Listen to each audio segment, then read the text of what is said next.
On this edition of the Center of It All, a local brewery is making a name for itself. Penn State Football breaks records for charitable contributions. We take a look inside people's perceptions of everyday objects, and I hope you like the Italian sausage.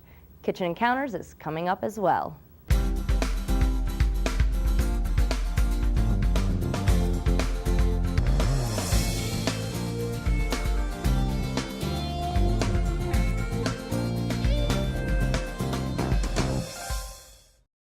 Welcome to the Center of It All. I'm your host, Alex Rabb.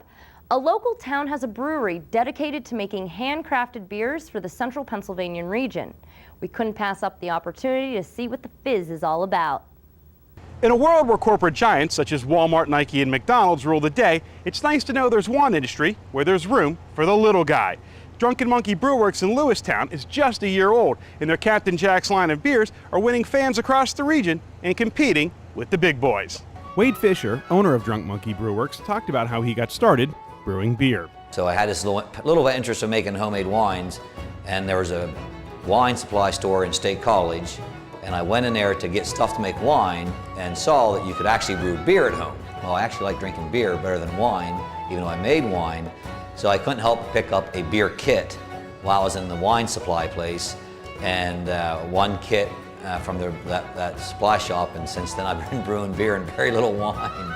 Fisher was raised on a farm and is also a third-generation beekeeper, and to him, the transition to brewing beer was a natural. I'm the first beer maker, and so to me, beer has its roots in agriculture, and I feel I'm a very agricultural person. All my education, everything I've learned in my life's been agricultural based, and it was a natural step for me to go from raising crops to taking that crop and making one more thing. And we kind of did it with the honey, taking it a step further from making it in bulk to putting it in jars and selling at that level, to go one step further to take barley and make a liquid out of it to be sold in a bottle.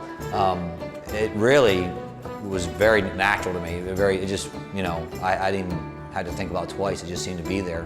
The Captain Jack's line of beer offers 5 flagship brews, with the Gold being their most popular. It's a pale ale. It's an American standard at a microbrewery nowadays. Everyone seems to have one. Not everyone's pale ale is a top seller. Ours just happens to be our top seller. In most places, it seems like their IPAs or something else takes off.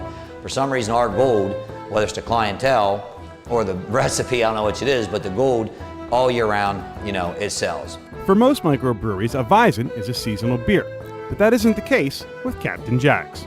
We thought it'd be a seasonal beer, but your customers make up their minds what you're going to do.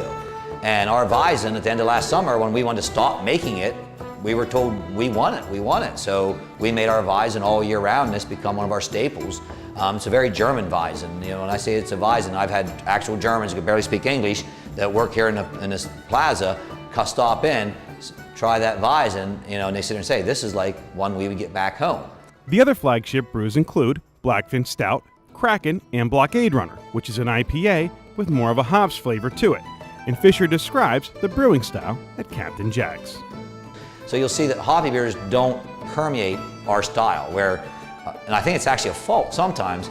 A lot of other microbreweries, everything's over hopped nowadays. And now there's a lot of hop heads out there, but there's a lot of people that aren't hop heads too. So you'll see that we're pretty judicious with the use of our hops, but when it comes to an IPA, that's where your hops come in. Captain Jack's is currently available at 5 distributorships in the Lewistown area and at 13 restaurants and bars, most notably at Bonfado's in Bellefonte. Fisher talks about their slow and steady approach to growing the brand. We're doing this grassroots up. We don't push hard. We don't go out and solicit way beyond. Obviously, you can see we have a really small brewery, and we'd rather have oversupply the people we have than not be able to deliver beer because people want it. Because we've had people call from further away that would like it, but we say you're too far to go, and our capacity limits what we can do because we're just growing steady and slowly.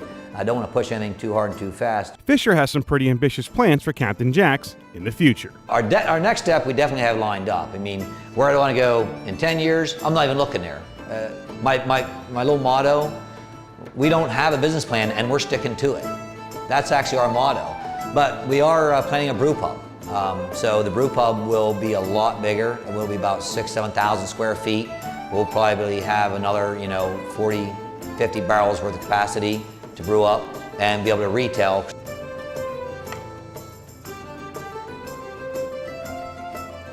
A little Captain Jack's will definitely get you by on a hot summer day. For the center of it all, I'm John Stroh. And what a memorable name for a brewery, too. We have to take a quick break, but when we return, we visit a town in western Pennsylvania hitting a major home run. Welcome back.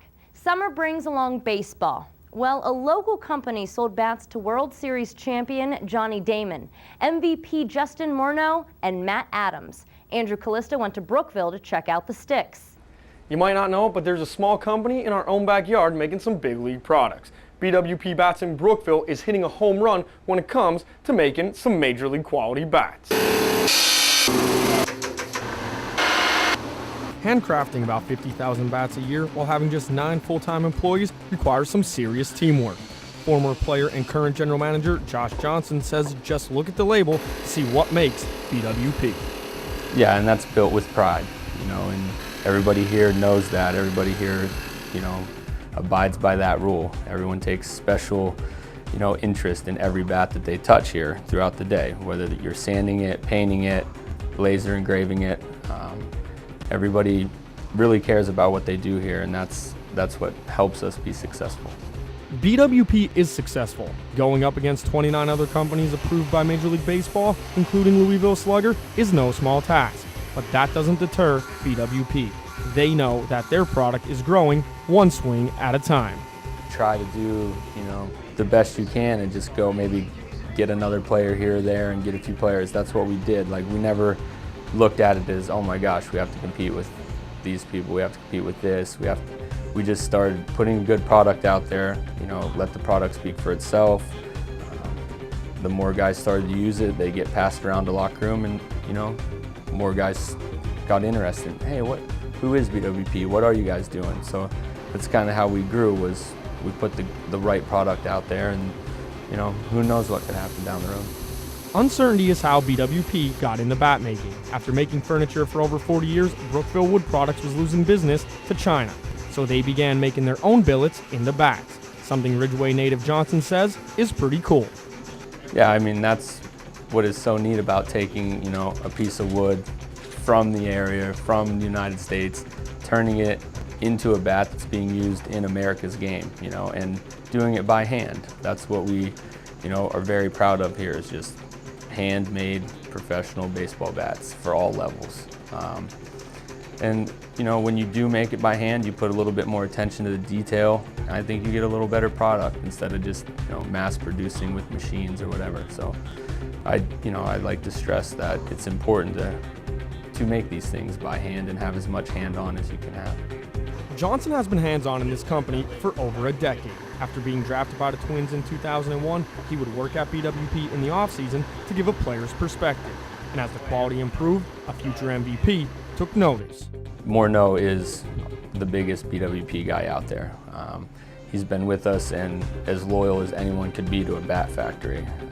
He's been swinging us, since the early 2000s, and we've given him a good, consistent bat, and he's had success. An AL MVP, a home run derby champion, and he's been consistent throughout all those years. So it's hard to get a guy with all the different bat factories out there and keep a guy like that. A high-profile player like him, people are probably trying to get him to swing their bat all the time. So it's a testament to everybody here that we've been able to keep him as long as we have and continue to supply him with bats that keep him happy. If you want to be an MVP, Josh has one piece of advice for younger players. I would suggest have a wood bat, practice with the wood bat. Eventually that's what the guys on TV use, and that's what all of us as young boys want to do, or most of us, I want to be a major league player. So while every bat that comes off the line is unique, so is the atmosphere inside the factory. The amount of people that work here, and everyone is a part of the bat, and everybody, they don't just come here and do their job and work. We're a family here. Everybody gets along, everybody helps everybody out, and everybody knows a little bit about every step of the bat. So if we're a little behind on this one area, someone just steps in and helps each other. What a great story of a company reinventing itself. I got my bat, and I can tell you right now, I already feel like a big leaguer. For the center of it all, I'm Andrew Callista. Thanks, Andrew. Don't go anywhere. When we return, we head over to the prosciutto residence for a true Italian meal. Hello, thanks for joining the center of it all. I hope you brought your appetite. On today's Kitchen Encounters, Mel shows us how to make a spicy or sweet Italian sausage. Mangia, mangia.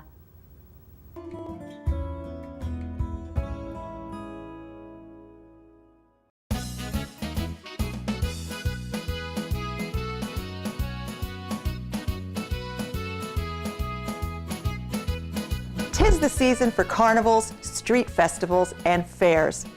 Whenever I'm meandering around one of these events, I always stop at one place to eat, the vendor selling Italian sausage sandwiches. Today, I'm going to reveal how to make this ethnic classic at home. Let's get started. Sausage of any kind is uncured, which means it needs ample time to cook, 20 to 25 minutes. My secret to keeping my sausage succulent and moist is simmer it in water before putting it on the grill or in the skillet to brown. Why? Because dry heat just dries your sausage out. Remember, simmer first, brown second. I've got 10 sausage links here. I'm using 5 sweet sausage links and 3, 4, 5, and 5 hot sausage links because I like sweet sausage and the rest of my family likes hot sausage. And I'm just going to turn these on high heat and let them simmer for about 20 minutes. My sausage has been on for about 10 minutes and it's time to turn it over. And I can tell it's time to turn it over because you can see that it's starting to cook not only in the bottom, but on the top too. And when it comes to turning your sausage over, put away your forks, folks, and get out your tongs. Even when you're working on the grill, you never want to poke holes in your sausage because it's also going to dry them out because all those wonderful, juicy centers are just going to drip into the pan. So I'm going to turn all 10 of these over. I got to switch hands here for the camera. And I'm going to let these cook for another 10 minutes or so till almost all of the water is completely gone from the bottom of the skillet. And that's going to be about 10 more minutes.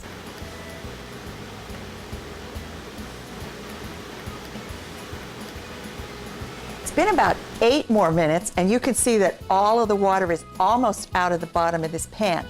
Now at this point, you can take your sausage and put it out on the grill to brown, but I'm going to brown mine in my skillet, and in a few minutes, you're going to find out why. I'm going to add 4 tablespoons of olive oil, and I'm going to melt 4 tablespoons of butter into this. And I'm just going to lift my sausage up to make sure that all of this butter melts underneath them. And the next thing I'm going to do is I'm going to brown these on both sides for about 3 to 4 minutes.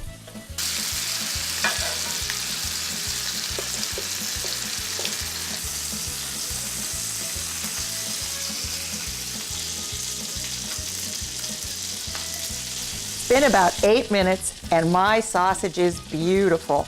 Golden brown on both sides. I'm just going to remove these to a pan or a platter. And I'm going to set them aside for just about 6 or 8 minutes while I saute my vegetables. Now look at all of these beautiful drippings. They are just full of sausage flavor and spices. If I grilled my sausage, this is secret number 3, if I grilled my sausage, I'd lose all of these flavors. Instead, I'm going to use them to saute my vegetables. I'm going to season my drippings with some salt, some oregano, some red pepper flakes, and some fennel seed, which is classic Italian. And I'm going to add 2 really big, large onions to the pan. 2 or 3 really beautiful green peppers,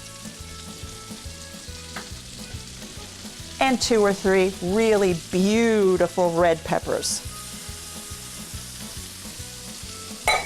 I'm going to stir these for about 6 to 8 minutes, just until they're cooked through, but still really bright in the colors of the Italian flag, green, red, and white.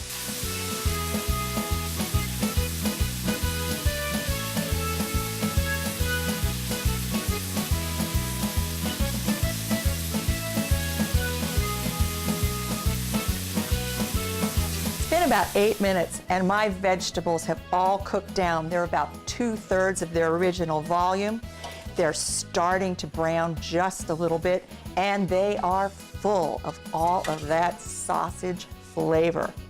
I'm going to turn off the heat. We're going to move over to the counter, assemble some sandwiches, and it's time to eat.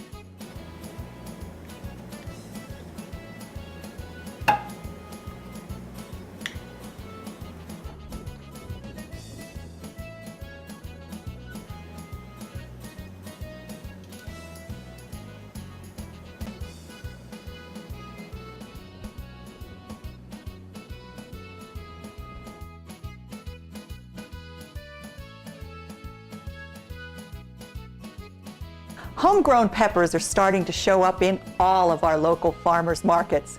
So the next time you're shopping for produce, pick up a basket and treat your family to panino sausage. For these and all of my recipes, just go to my website.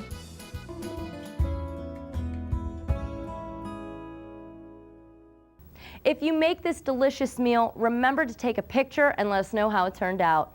Facebook or Twitter. We have to take one more break. We look at another charitable record Penn State broke when we return. Welcome back to the center of it all. I'm Alex Rabb.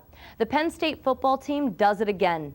Lift for Life keeps breaking records. The Nittany Lions raised quite an impressive amount of money for the Kidney Cancer Association. Penn State football's annual Lift for Life was held last Friday, and while the sun wasn't shining, it didn't damper the spirits of the players, as Craig Fitzgerald put them through a grueling workout to raise money for kidney cancer research. And Lift for Life President Eric Shrive said giving back is all part of being a Penn State football player. Us as Penn State football players have to understand that, no matter what we do, what we say, you guys are going to put it in the front page of the newspapers and on TV. So, we got to use that as leverage to, fight these terrible diseases and help out people who aren't as fortunate as we are and really give back to the community. It's that kind of attitude that has raised over $825,000 in the 11-year history of the event. Tackle Adam Gress said it's important to him because he's just trying to make a difference. Uplifting athletes overall is to support rare diseases, and there's a lot of people out there who every day they go into a doctor's office and they say, sorry, we can't help you. And I think it's important that somebody has to try and make a change with things like that, and it especially helps us. It helps those people overall in the long run, even if we're not raising as much as some organizations do for certain diseases, things like that. But it's absolutely just one way that we can make a difference. Shrive and Gress, along with center Tyler Howell, are the leaders of the group, as well as key members to the offensive line. So it's not shocking that they worked well together to see an end-of-day total over $133,000. For players like Kyle Carter, it's also a great time to be able to get ready for a game, as well as hang out with the fans. The workout was great.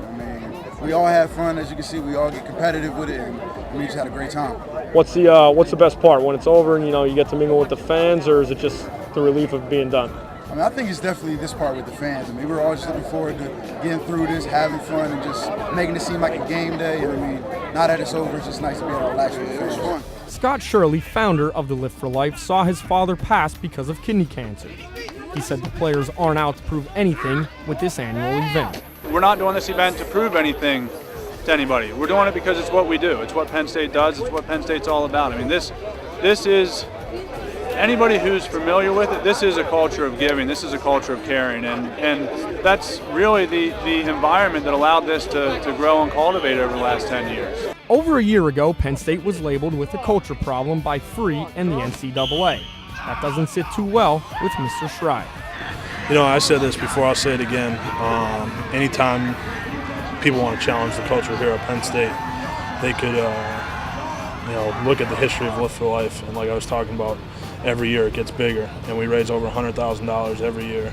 And go find me another college football program that's doing that while graduating 90% of the players and, having one of the top graduation rates in the country. If only those who are entrusted to care for Penn State's reputation felt the same about the culture. For the center of it all, I'm Andrew Callisto. Thanks, Andrew. Do you look up to the sky on a partly sunny day and see shapes in the clouds? Do you ever wonder why?